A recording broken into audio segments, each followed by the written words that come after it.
الرئيس بوتفليقة ليس المسن أو المريض الوحيد في تاريخ وحاضر الزعماء العرب، وقد يكون من أكثرهم احتراما، لكن ماذا عن التداول على السلطة في دولة اسمها الرسمي الجمهورية الجزائرية الديمقراطية الشعبية؟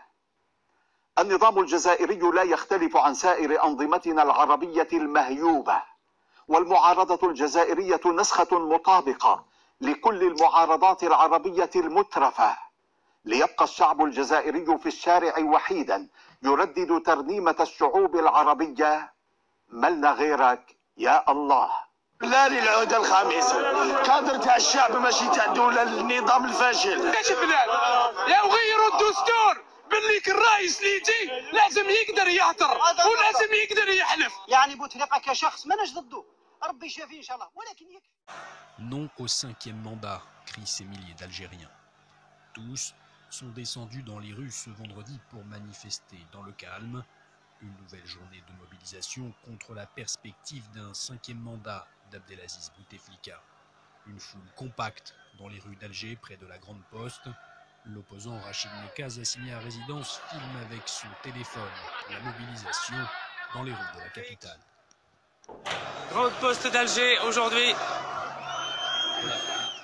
Selon des journalistes présents dans le cortège, les manifestants ont essuyé des tirs de grenades lacrymogènes, les forçant à faire demi-tour. Des rassemblements également dans plusieurs autres villes du pays, comme ici à Oran ou encore à Sétif sur ces images.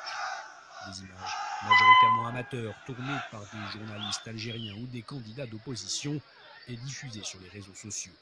Difficile de connaître l'ampleur exacte de ces manifestations inédites depuis 20 ans et l'arrivée d'Abdelaziz Bouteflika au pouvoir. Les autorités algériennes ont limité les diffusions d'images des mobilisations sur la chaîne de télévision officielle. لم يهدأ الحراك الشعبي في الجزائر منذ مسيرات الأسبوع الماضي. اليوم يخرج الآلاف من الجزائريين ضد ترشح الرئيس عبد العزيز بوتفليقة للمرة الخامسة. الحكومة تقول إن هناك حقدا غير مبرر على الرئيس رغم إنجازاته. من خلال فيسبوك وتويتر على الخصوص بدأت الصور والفيديوهات تتدفق منذ الصباح. هذه الصور هي للمظاهرات الأولى التي خرجت في العاصمة الجزائرية، شعارات مناهضة لبوتفليقة وللعهدة الخامسة، إعلام جزائرية وانتشار واسع لقوات الأمن. الأنباء تشير وتوقيف حركة القطارات أيضا.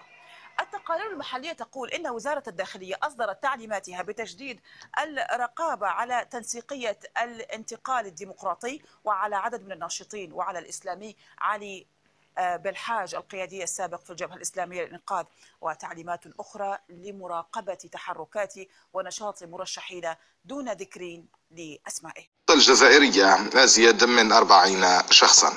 زهير داودي.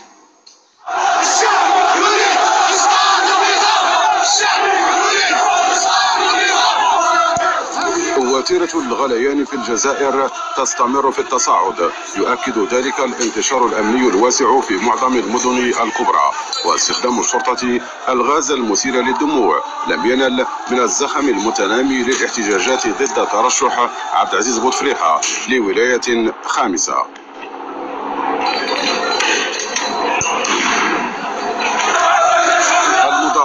الحاشدة والاحتجاجات السلمية الرافضة للعهدة الخامسة تواجه بتدخلات كثيفة للشرطة ولمختلف مصالح الأمن في محاولة لمنع اتساع دائرتها بعد خروج آلاف المواطنين أمس الجمعة في كبريات المدن الجزائر العاصمة وتيارت وغليسان وصفيف وتيزي وزو وبجاية وعنابة وورقلة ووهران وسيدي بن عباس وغيرها من المدن. العهدة الخامسة ما كاش الرئيس، كاين كادر داروا لنا مالها وكادر واحد اخر يقول لا للعهدة الخامسة، كادر تاع الشعب ماشي تاع الدولة النظام الفاشل اللي يحطوا لنا يجوا لنا خوتنا لا بوليس يضربونا. مهندس العهدة الخامسة وسعيا لكسر هذه الاحتجاجات العفوية بعيدا عن أي تعطير سياسي أعطوا الأوامر لاعتقال المتظاهرين.